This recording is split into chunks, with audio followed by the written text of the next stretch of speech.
कोई मंत्री अगर ये कहे कि वो चोरों का सरदार है और जो चोरी हो रही है उस सब के पीछे मंत्रियों का भी योगदान है उसमें, तो आप क्या कहेंगे? बिहार के कृषि मंत्री जिस तरह से सुधाकर सिंह ने एक जगह अपना बयान जारी किया, उससे साफ जाहिर होता है कि बिहार में भ्रष्टाचार चरम पर है।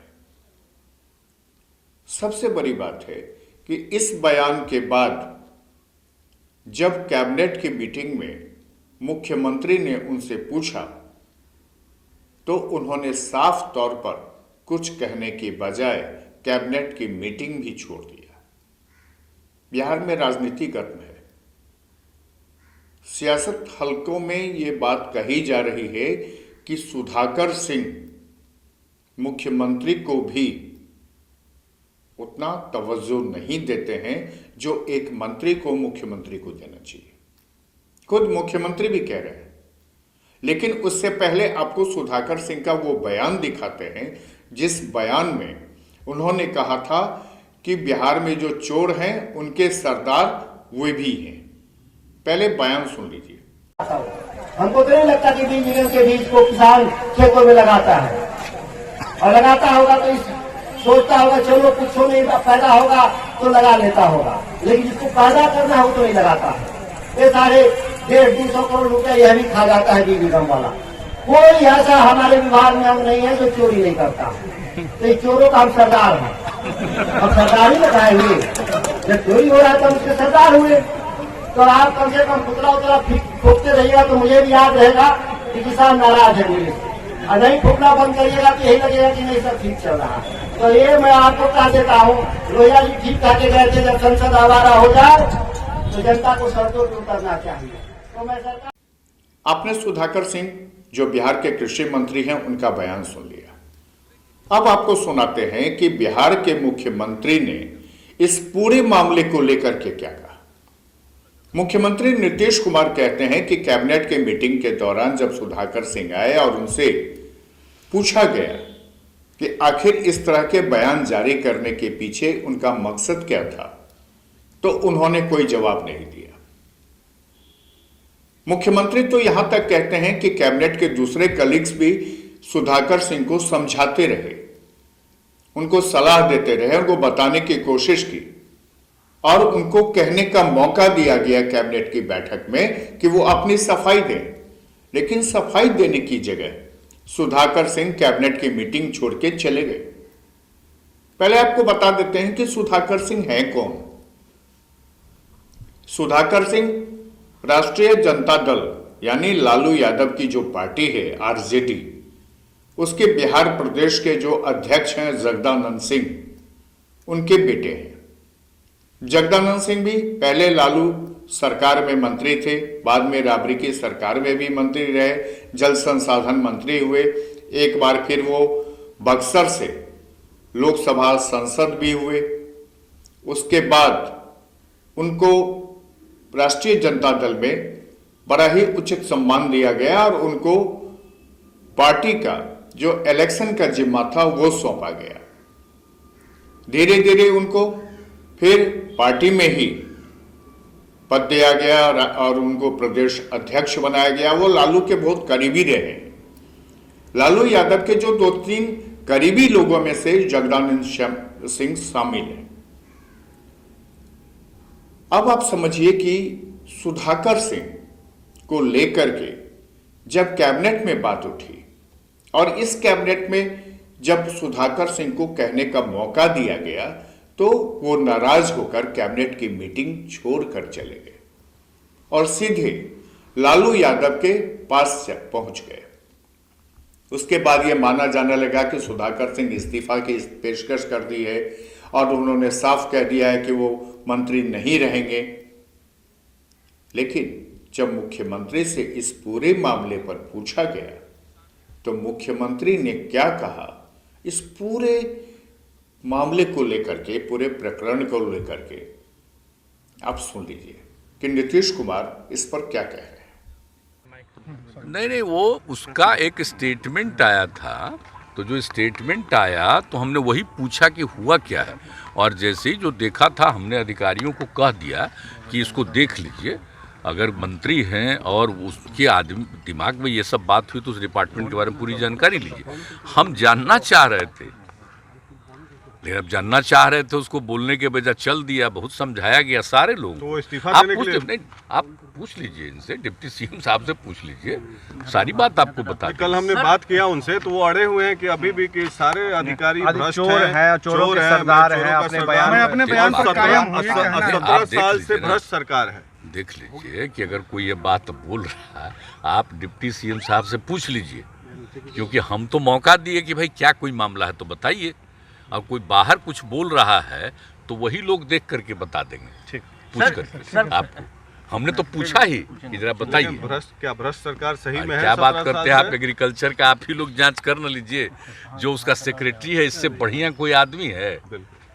कितना बढ़िया आदमी है, और किस तरह से हमने जो भी कृषि रोड मैप जो बनाया है और उसको काम करने के लिए लगा रहता है, और हम तो हमेशा एग्रीकल्चर का भी काम करते हैं। और ऐसे तो एक एक एरिया को हम तो पहले ही देखना चाह रहे थे, जानते थे उस समय पैसा हो जा रहा था कि गया में लैंड कर गया, फिर नहीं हुआ तो फिर एक बार बाई रोड जा करके कुछ जगह पर देखे, लेकिन हमने कहा कि भाई अब हो गया, अब तो कोई अब लगा नहीं सकता है, तो इसके लिए पूरे तौर पर जा करके और अन्य फसलों के लिए सरकार की तरफ से दिया जा रहा है कि जो नहीं लगा पाए आप धान की नहीं कर रहे हैं, तो अब इसको करने के लिए तो सब कुछ जो किया गया है, तो उसी के लिए हमने कहा, तो हम 2 दिन मैंने पूरा इलाका हम देख लिए। तो उसमें कौन था मेरे साथ बोलिए?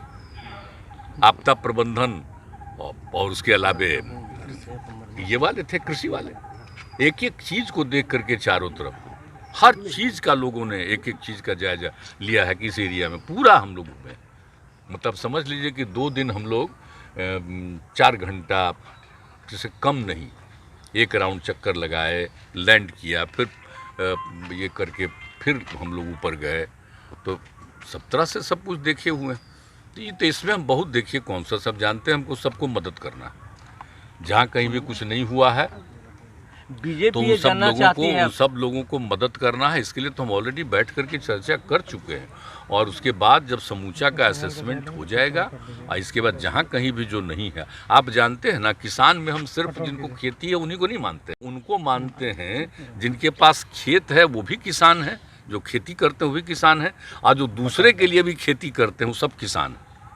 इसलिए उनकी संख्या बहुत है ना, तो सब लोगों को तो मदद करवाते हैं हम लोग ना, अलग अलग योजनाओं में, आप जानते ही हर बार, और किस तरह से हम आपदा के टाइम में कैसे कैसे काम करवाते हैं। कहते हैं कि आपदा पीड़ितों को पहला अधिकार है सरकार के खजाने पर, हम प्रारंभ से ही साथ से ही बोल रहे हैं, इसलिए उनको ये पहुंचने के लिए कोई तरह का दिक्कत उनको नहीं हो। लेकिन अब थोड़ा ये एक तरह से जो देखते हैं, हम तो कल भी घूम रहे थे तो जगह जगह जो वर्षा हो रहा था, तो हुआ कि चलिए कम से कम पानी पड़ रहा है, तो जितना भी लगाया है अब वो सुरक्षित रहेगा। दूसरी बात है कि पानी पड़ जाएगा तो नीचे से सबके घर में हम लोग जल पहुंचा रहे हैं, तो अगर पानी पड़ रहा है तो थोड़ा सा नीचे वाला लेवल ठीक हो जाएगा। तो ये सब देख करके अच्छा लगा है कि थोड़ा बहुत अब तो कम से कम वर्षा हो रहा है। अब खेती के लिए कोई ये नहीं, हाँ, लेकिन इसके बाद वाला जो कुछ करेगा तो उसमें कर सकता है। तो ये सब चीज़ को हम देखें, एक एक चीज़ को देखें, लेकिन कौन क्या बोलता है आप पूछ लीजिए। सुधाकर सिंह कायम है अपने बयान पर। बयान वही कि वो चोरों के सरदार हैं, यानी मंत्री जो होते हैं वो चोरों के सरदार होते हैं, मंत्री सरकार होते हैं। यह बात भी सुधाकर सिंह अच्छी तरह से जानते हैं, क्योंकि उनके पिता लगातार बिहार में मंत्री रहे, 15 सालों तक संसद रहे।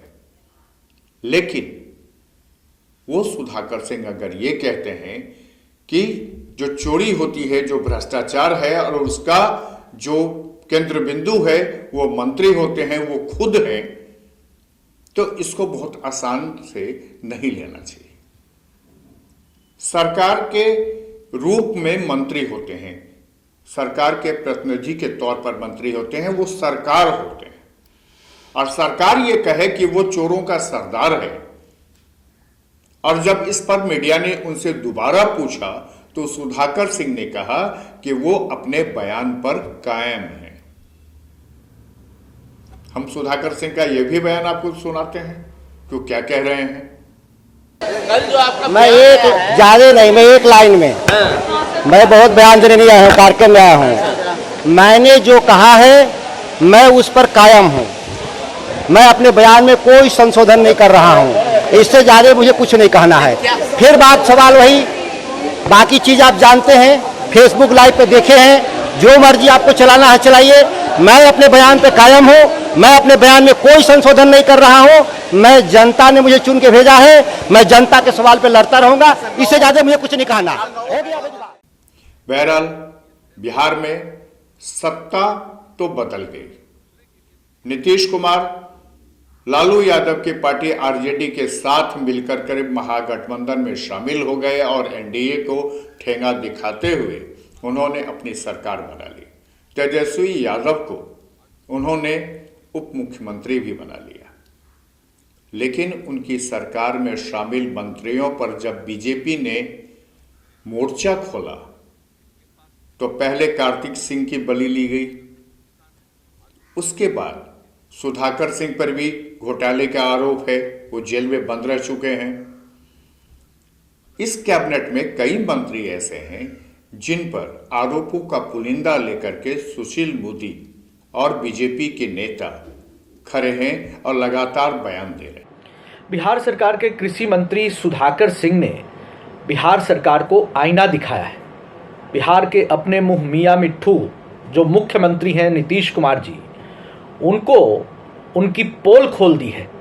मुख्यमंत्री कहते हैं कि ये जनता का राज है और सुधाकर सिंह ने स्पष्ट किया कि अधिकारियों का राज है और नीचे से लेकर ऊपर तक हर स्तर पर वसूली की जाती है, उगाही की जाती है और भ्रष्टाचार है। भ्रष्टाचार के कारण वो खुद को गिरोह का सरगना मानने को बाध्य हैं। तो ऐसे में बिहार सरकार ने जिस तरीके से लाल फीताशाही का आतंक खड़ा किया है, जिससे आम जनता परेशान है, हैरान है, और ये बात भी जनता के बीच प्रचलित है कि बिहार सरकार के मंत्रियों की भी नहीं चलती है, यहाँ तो अधिकारियों का राज है। और ऐसे में नीतीश जी जो जनता दरबार का नाटक करते हैं, जिसके 5 से 10% समस्याओं का भी समाधान नहीं होता है। स्थिति ये है कि नीतीश कुमार सरकार चलाने की बजाय अधिकतर इन मामलों में अपनी सफाई दे रहे हैं। खैर, ये मामला तो चलता रहेगा क्योंकि राजनीति है, और राजनीति को लेकर के फणेश्वर नाथ रेणु ने कहा भी था, उनकी किताब है प्रति परिकथा, उसमें कि राजनीति के नाम में दीर्घिकार और उच्चारण हर्ष का होता है, यानी इसको समझना थोड़ा मुश्किल है। खैर, आज के लिए बस इतना ही। अगले एपिसोड में फिर आपके सामने आएंगे, तब तक के लिए इजाज़त दीजिए। लेकिन एक चीज़ याद रखिएगा कि खुलासा मीडिया को सब्सक्राइब जरूर कीजिएगा। नमस्कार।